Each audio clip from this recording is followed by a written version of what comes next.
Бисмиллахир-рахманир-рахим. Ассаламу алейкум ва рахматуллахи ва баракатуху. Я приветствую вас и благодарю за ваши вопросы. Я обязательно постараюсь сейчас ответить на них. Вот. Это моя первая такая передача, и поэтому мне придется делать это с паузами. Анзор, скажи правду, почему тебя не видно на встречах Закаева, ведь раньше же бывал ты с ними. Да, действительно, я бывал на разных встречах, конференциях, меня приглашали туда. И в этом году, в марте, я был приглашен и был участником этой встречи. Но сегодня, после ряда событий, я пришел к такому решению, что буду присутствовать, поеду только на такую встречу, где будут участвовать все те лица, которые сейчас обсуждаются в нашем обществе, скажем, Закаев, Идигов, Сараляпов, организации разные, там, к примеру, Барт Маршо, вот, и другие люди. Если на такой встрече будут присутствовать они, только тогда я соглашусь поехать на такую встречу. Далее. Нам всем интересно, какие отношения между Анзором и Закаевым. Как ты, Анзор, относишься к сегодняшнему Закаеву?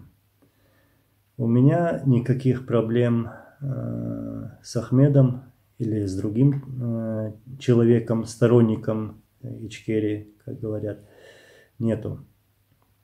Может быть какое-то недовольство, несогласие. Я имею такое право, как и все остальные люди, у каждого свое мнение. Вот. И где-то я, да, действительно не согласен с Ахмедом. Я это сейчас говорить не буду. В связи с тем, что над этим вопросом все еще работает российская пропаганда. И каждое сказанное слово, оно преподносится на их лад, переворачивает. Поэтому я этого делать не буду. Если есть какое-то недовольство, я могу позвонить или написать лично и спросить, или же сказать ему, но не на публику. Чему я и призываю всех остальных не делать это на публику, в разных группах. Я это читаю, я с этим недоволен, не согласен. Все эти посты, Ахмед это сказал, Идига вот это сказал, да хватит.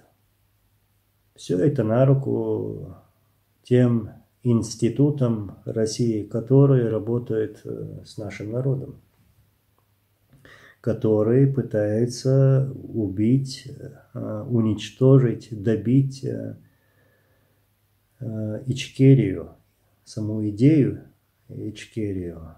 Вот. Не надо этого делать. Если есть вопросы, поезжайте, позвоните, напишите, но лично разберитесь. Вот с Ахмедом, как я говорил, встречался в этом году.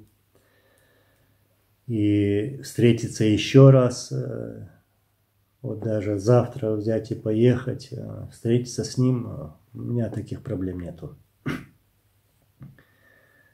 Но в последнее время я бы хотел добавить, есть такие люди, да, которые мне прямо сказали, или же где-то там писали, что Анзор следует за Закаевым, там, или же за Идиговым.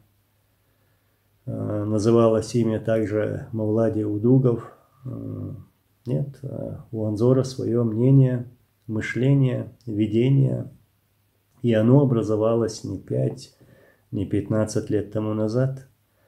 Оно образовалось очень давно, когда мы приехали с Литвы на свою родную землю, когда отец мой в то время был офицером советской армии, уволился из этой армии Советов, потому что эта армия начала убивать мирных людей в Грузии, в Ингушетии, Осетии, Армении, Азербайджан, Литва. Вся эта кровь лежит на Москве. Вот кто виновен. И вернувшись в республику, я уже в то время был молодой, был рядом с отцом до войны, во время Первой войны, после войны, во время Второй войны, был его помощником, специальным представителем, а также занимался другими вопросами по информации. Вот. И поэтому я многое знаю и многое видел, был свидетелем, было общение со своим отцом, с президентом Чеченской Республики Ичкерия, а также было общение с Абдулгалимом Сайдулаевым, да помилует их Аллах. Вот. У меня свое мнение. Следующий вопрос. Анзор, мне очень интересно, как вычислили Аслана Масхадова. Может быть, он совершил так. Ну, я читал этот вопрос и скажу, что никто не предавал, не указывал его местонахождение. Вот. Никакого предательства не было. Это я ответственно заявляю, говорю. Никто даже из чеченцев не знал, что он там находится. И из тех чеченцев, которые смогли бы пойти на предательство. Есть сегодня предатели, да. Но в тот момент нашего президента никто не предавал. У меня была связь, мне позвонил Александр Литвиненко и сообщил в то время, это было в январе-феврале, что русские, он так и сказал, купили спецаппаратуру в 2004 году и установили в больших населенных пунктах нашей республики. Это та аппаратура, которая определяет местонахождение, координаты телефона через e-mail код.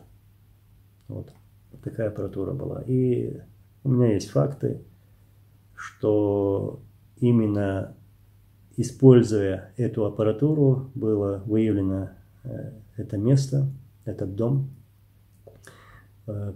Прилетел спецназ, они окружили этот дом из самой ближайшей российской базы.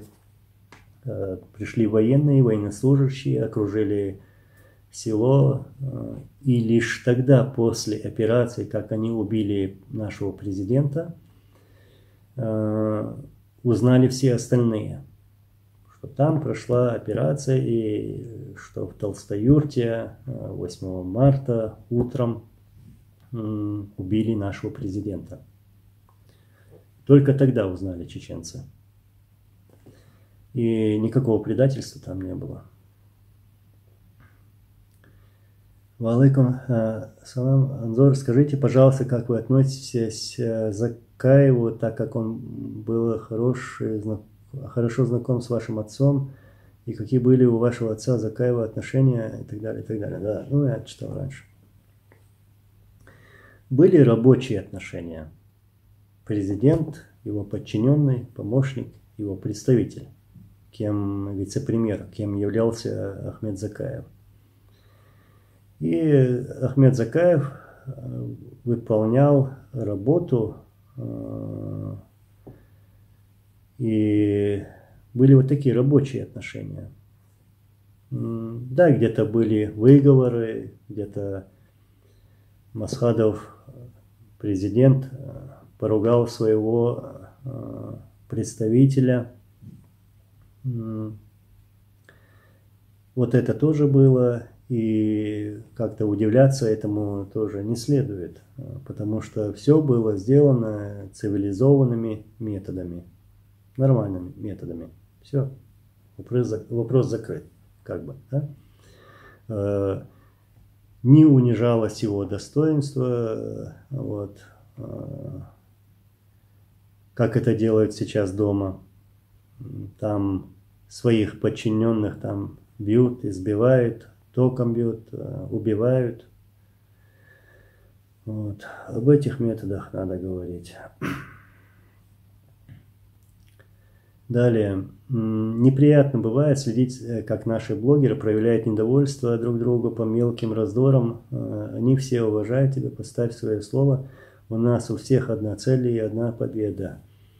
Но мы победить должны сначала себя, а потом лишь идти к основной победе.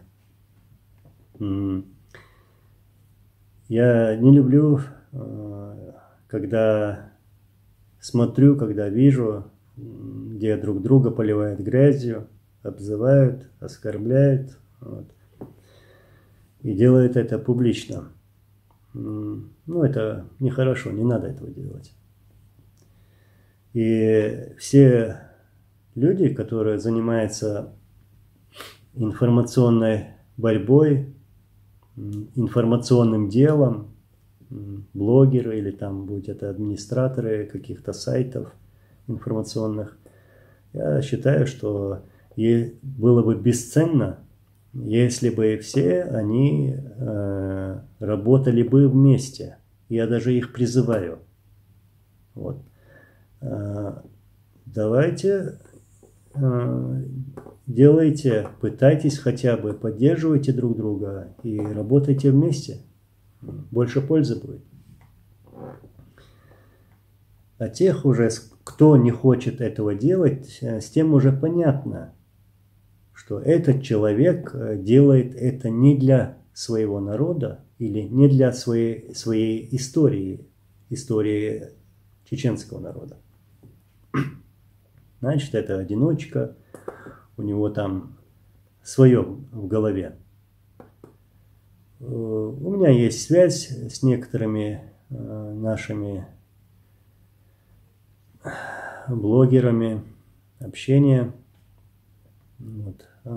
И я их всех тоже так призываю. Давайте вместе работайте. Не выставляйте свое там несогласие на публику. Это не на руку нам. И делайте это все, как тут задавали вопрос, для победы, да? Для общей победы. Для общей победы. И для общей цели. Иншаллах, это единство будет. Аллахи, я очень этого хочу. Я очень этого хочу. Тут еще вопрос. Интересно, вы с Закаевым, Сараляповым, Идиговым, Арсаевым и другими деятелями нашей страны контактируете, не думая, что нам пришла пора отбросить личные амбиции и взяться за единение нашего народа и возвращение нашей республики? Ну да, полностью согласен, на 100%. Все перечисленные и неперечисленные фамилии, все эти люди должны оставить все личное, эти амбиции, все эти разговоры, встретиться или хотя бы созвониться, да. Думать о народе надо. Если кто-то не хочет идти к единству, я считаю, что этого человека просто надо оставить. Хватит, надоело. 20 лет прошло. 20 лет. Надо что-то делать. Надо что-то делать. Даже тут в Европе, там, в других странах, там, в Турции и так далее, много наших братьев, сестер, которые нуждаются в помощи, в совете. Я считаю, что надо как-то им помогать, потому что это наши люди.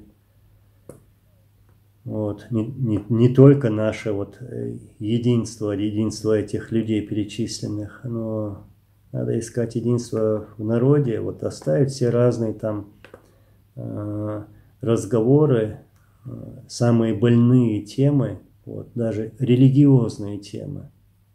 Надо быть осторожными с ними. Надо быть. Ну, далее. Был ли разговор или какая-то связь между Асланом Масхадовым и Шамилем Басаевым перед тем днем, когда Басаев в 1999 году пошел вроде бы на помощь дагестанским ополченцам и так далее, и так далее. Да, я читал этот вопрос. Скажу, в республике, да, были разговоры, что будут какие-то события в Дагестане. Об этом знали даже в Москве. И наше государство предупреждало Москву, что в Дагестане что-то намечается.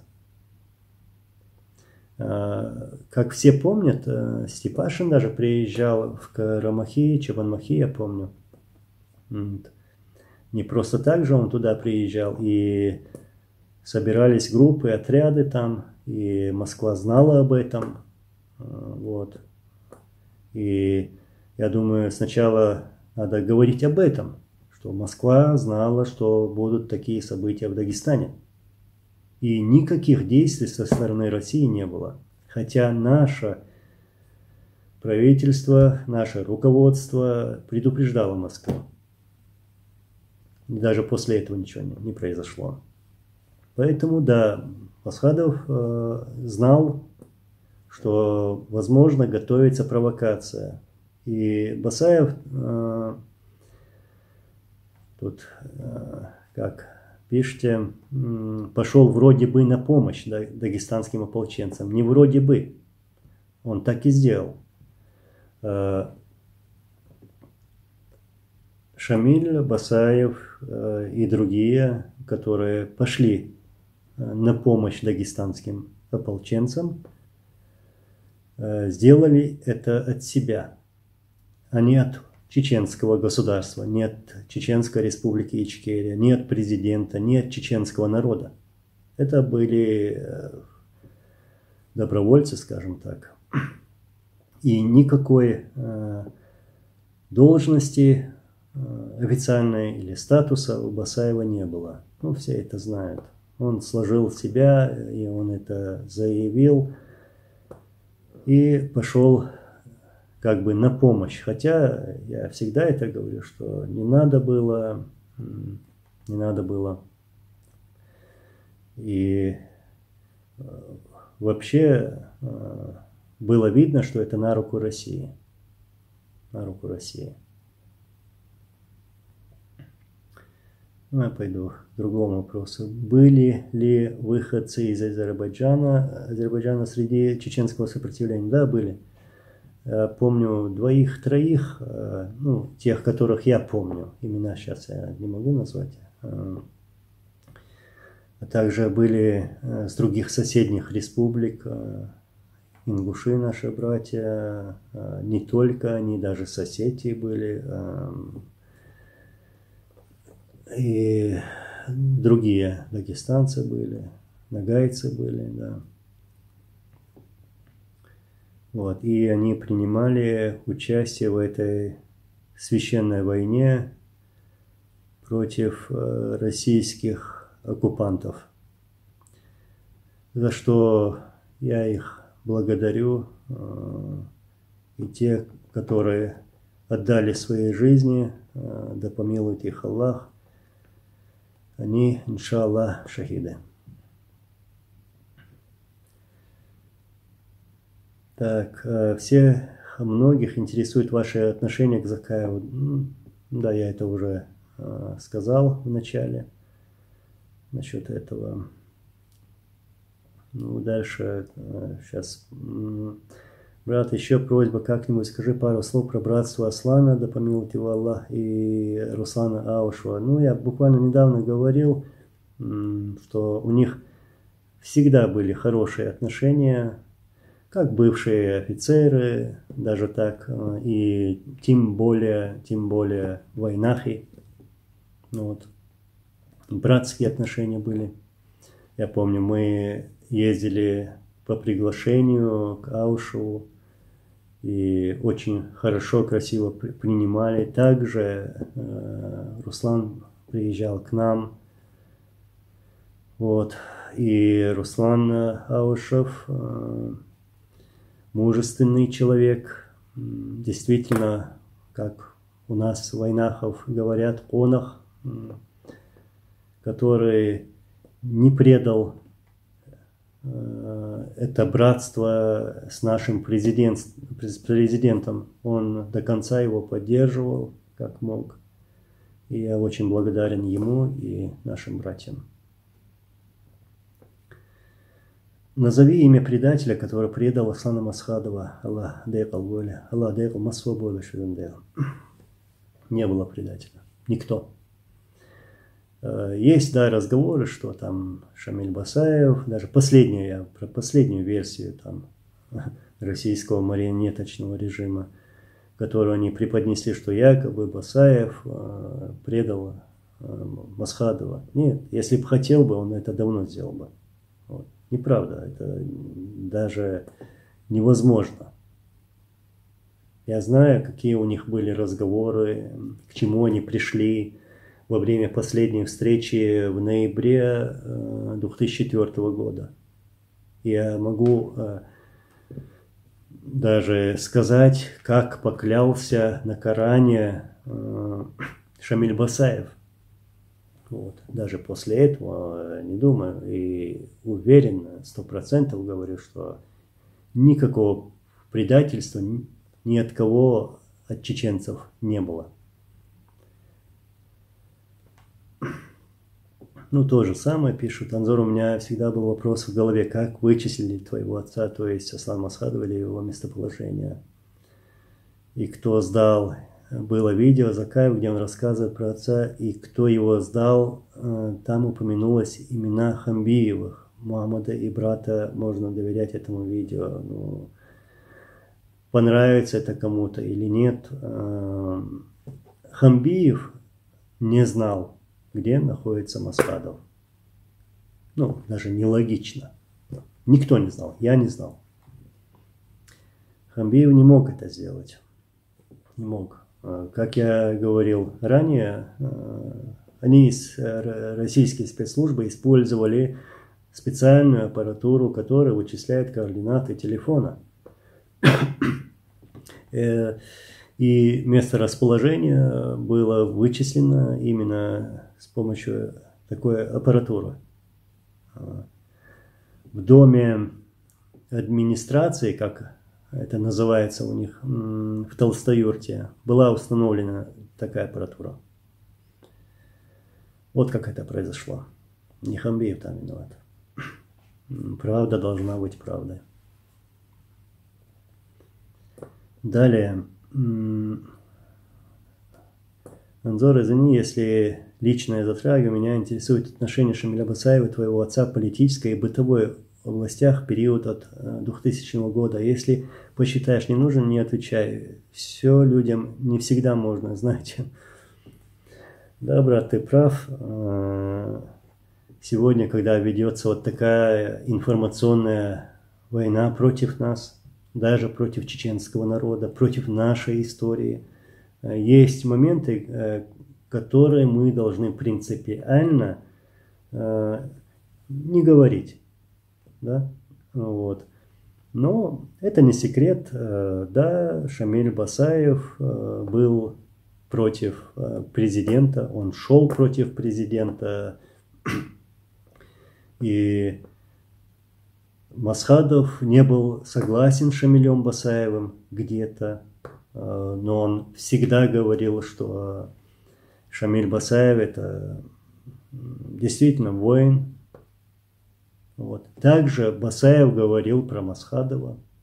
Я помню, был случай, это где-то 2001 год, может кто напишет, поправит. Шамиль Басаев сказал своим подчиненным, своим воинам, что Масхадов никогда не пойдет на сговор с русскими. Вот. И он пойдет до конца. И он его хорошо знает.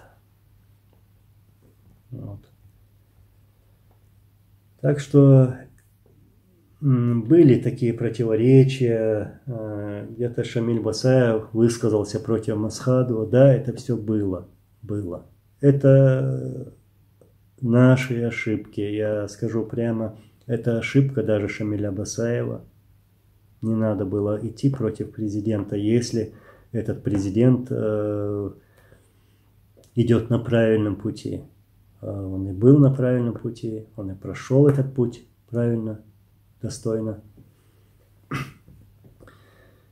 И если бы таких ошибок у нас было бы меньше, то я считаю, что сегодня нам было бы легче. Вот. Было бы легче. Несогласие Масхадова с Басаевым в последнее время было несогласие с его методами.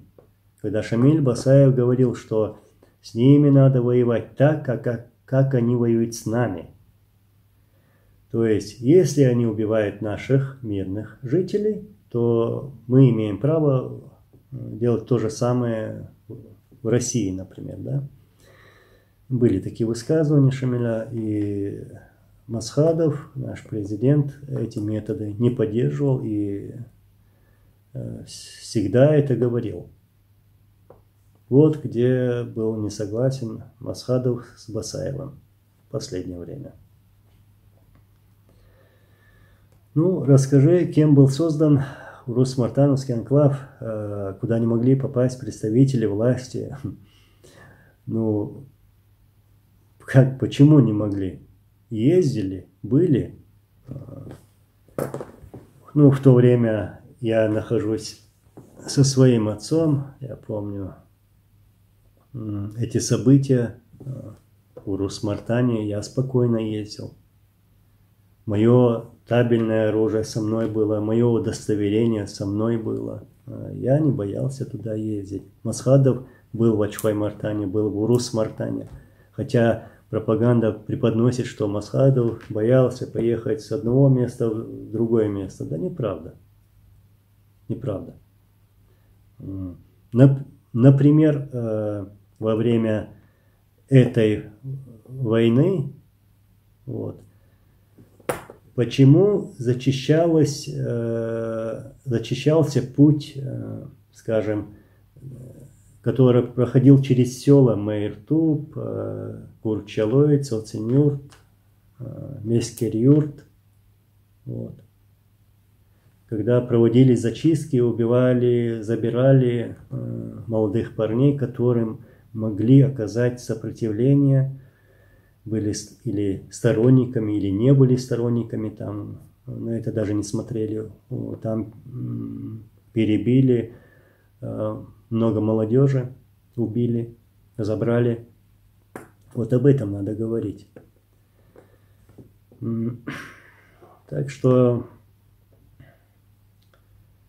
да, действительно, ситуация в республике была вот взрывоопасная, и все знают, что кто работал над этим, и в чьих интересах это было.